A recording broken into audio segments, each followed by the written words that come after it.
Well, that guy just pulled out a fucking crowbar and started smashing that bus window right next to me. So that was fucking crazy. Yeah.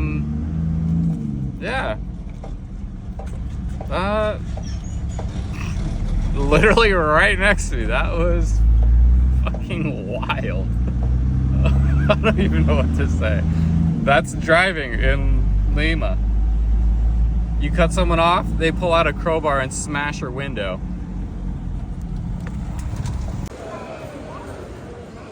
Well, after an exciting morning drive and that whole road rage incident, which is probably one of the craziest experience on the road I've had, we are here at the Lima airport awaiting our guest.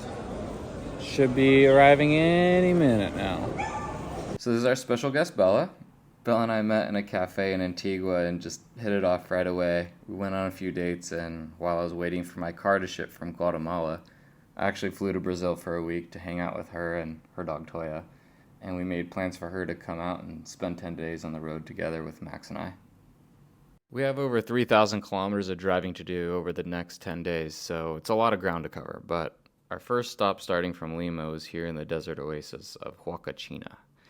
It's a bit deceptive as it seems like an oasis in the middle of nowhere from social media, but it's actually right next to the city, just off to the side a little. It was still an amazing sight, and we hiked to the top of the dunes and enjoyed the sunset. I'm really happy to finally check the spot off the list, and Max had a great time running around.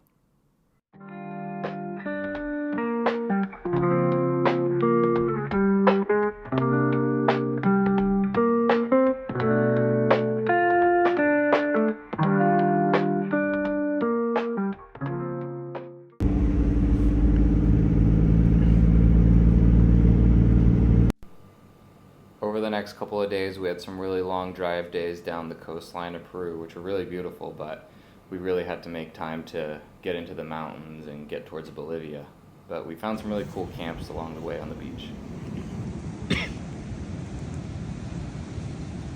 The ultimate food beggar.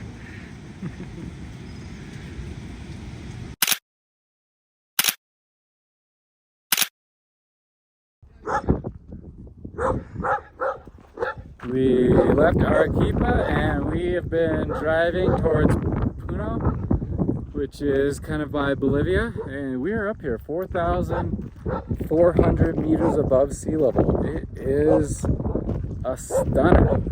I mean, look at that. Big lagoon. It's great. Probably another 2 more hours to Puno, and then grab some food there, camp there tonight, and then tomorrow head into Bolivia and make our way down south.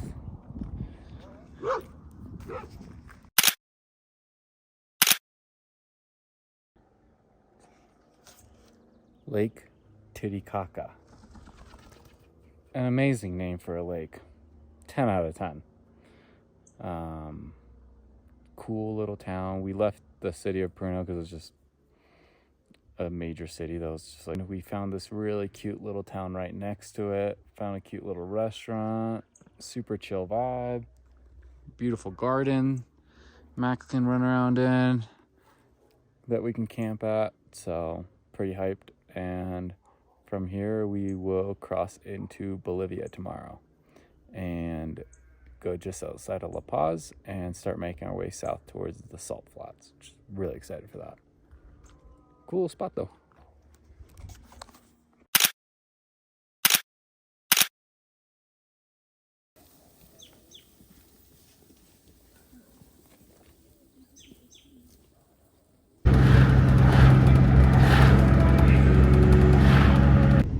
So you want to drive the Pan American Highway. Well, be prepared to drive in Bolivia. Shit.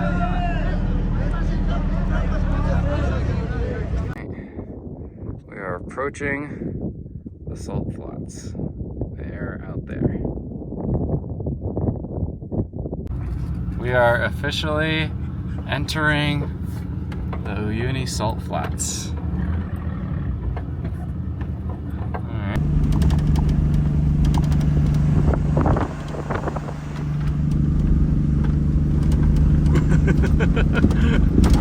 is so crazy. Just driving on salt.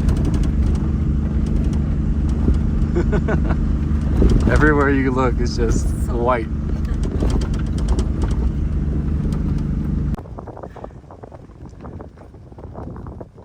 Looks so cool.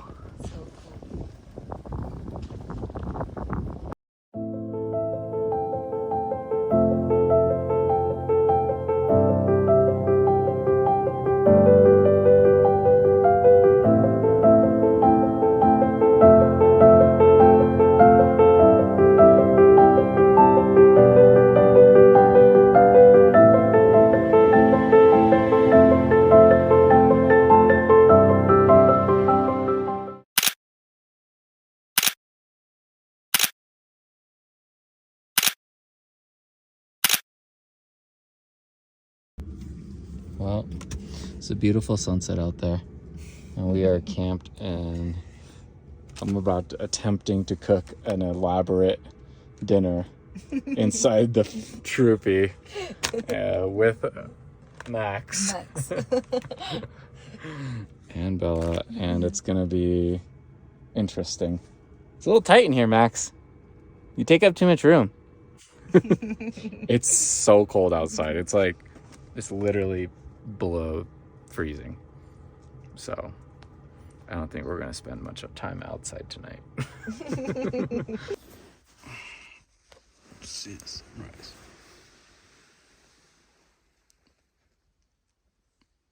Wow. Pretty beautiful. Pretty amazing. This is what happens when you bring a Brazilian out into the freezing weather. You need to layer her up with 4 jackets. Feels weird to be in the passenger seat.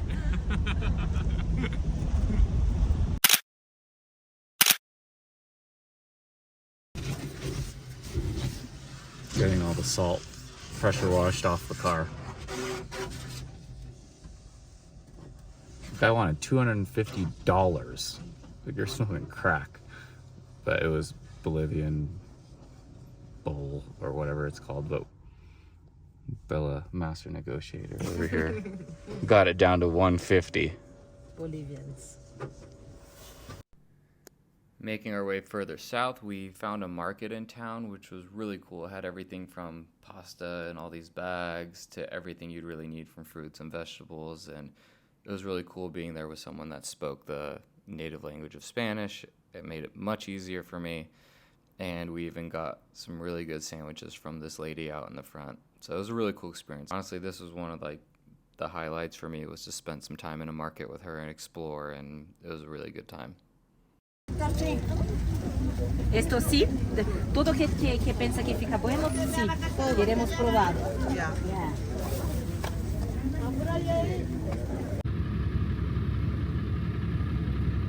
We were supposed to keep that ticket? Yeah. Because that's for like every toll, basically. Yeah. Now we know. Now we know. Cool, good thing. After 4 payments. We are officially on the Lagona route after getting lost trying to find the trail. Finally found it, and it is some pretty magnificent views to be driving through. Check it out.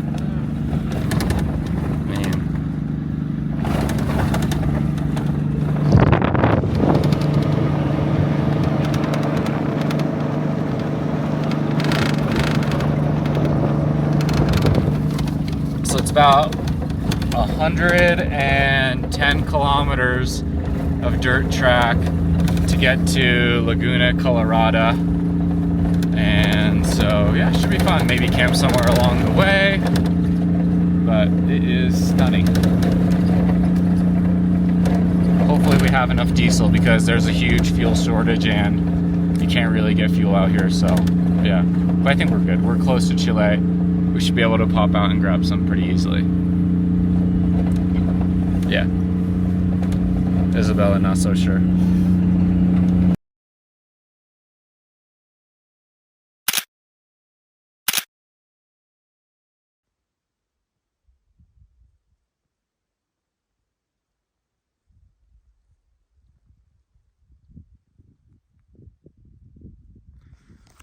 Good morning from Laguna, Colorado.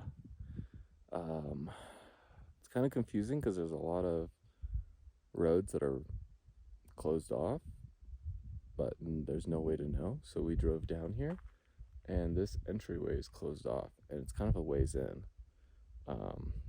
Not sure what we're gonna do. We're gonna try to drive to some hot springs today, but we have to drive up that way. But this is closed off. Has been for a while. Don't really want to backtrack, but looks like we might have to. It's really hard to get diesel here. There's like a whole fuel shortage thing, so there's just like a crazy line. Like some people are waiting like 2-3 hours for fuel.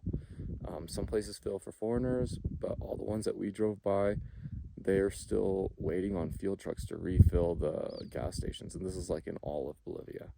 So the plan is to drive to some hot springs that are right kind of by the border of Chile, and I've got maybe like a third of a tank left, and it's like 3 hours, so I should just be able to make it out and fill up in Chile the day after. So that's kind of the plan.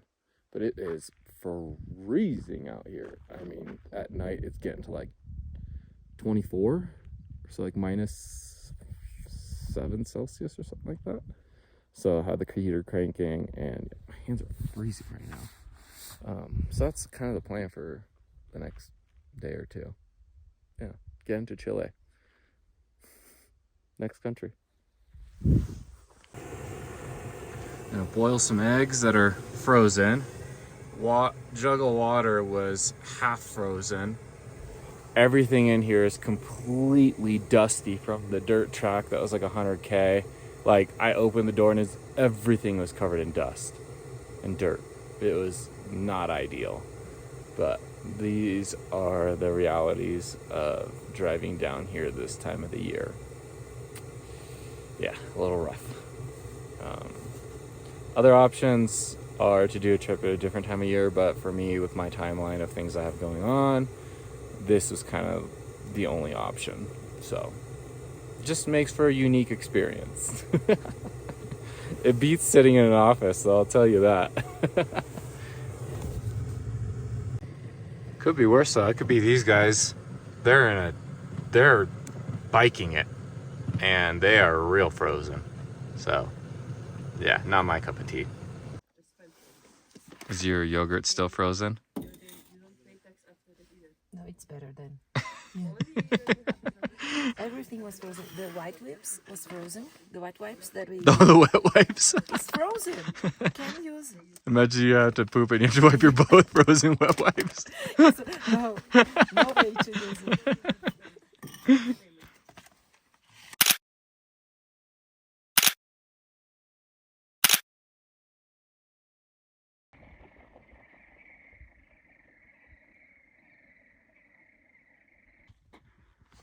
Alright, so we gotta drive up and behind those mountains over there. But we went and checked out the flamingos. Pretty cool. There's nobody out here. We were the only ones for miles.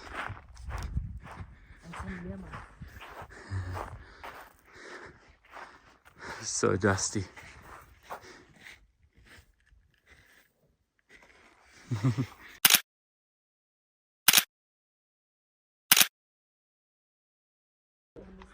Alright, we made it to the hot spring. Just had a little soak. Max chased off the alpacas. That was gonna make an incredible photo, but he decided to chase them over the mountains, so that didn't work out. There's a little shack here that they've got local food, so we're gonna try that out. This is in here. Whoa.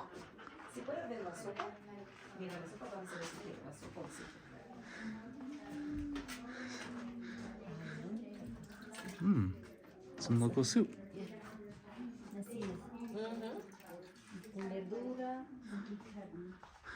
Not really. Little restaurant. Max is over there begging for food already. It's like a local soup with a view of the lagoon.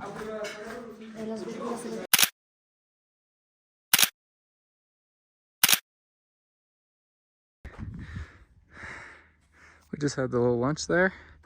Camp's all set up. They're letting us camp here. I'm letting them use my Starlink, so they're pretty hyped. Got the car all dust kind of taken care of. Bella's gonna do some work. And we'll chill and soak in the hot spring tonight. That's the hot spring here. Beautiful.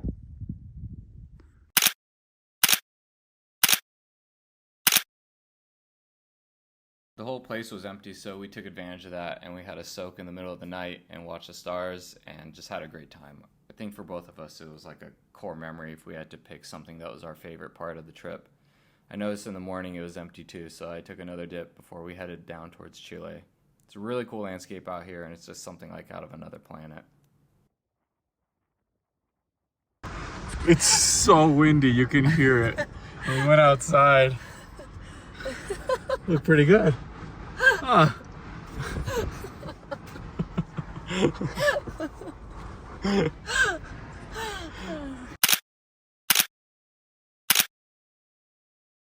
Que costurei, inclusive eles já pagaram a primeira parcela para ela. E aí vamos ver se a gente consegue esses 5 mil com o Banco do Brasil, que aí a gente faz isso de honorários. E eu consigo negociar com a Paula pra gente pegar um pouquinho de honorários. I was really nervous I was going to run out of fuel completely because you can't get fuel anywhere in Bolivia right now as a foreigner. And if you can, you're going to wait in line for like anywhere from 3 hours to 3 days. So we barely made it. I was actually kind of stressed about that.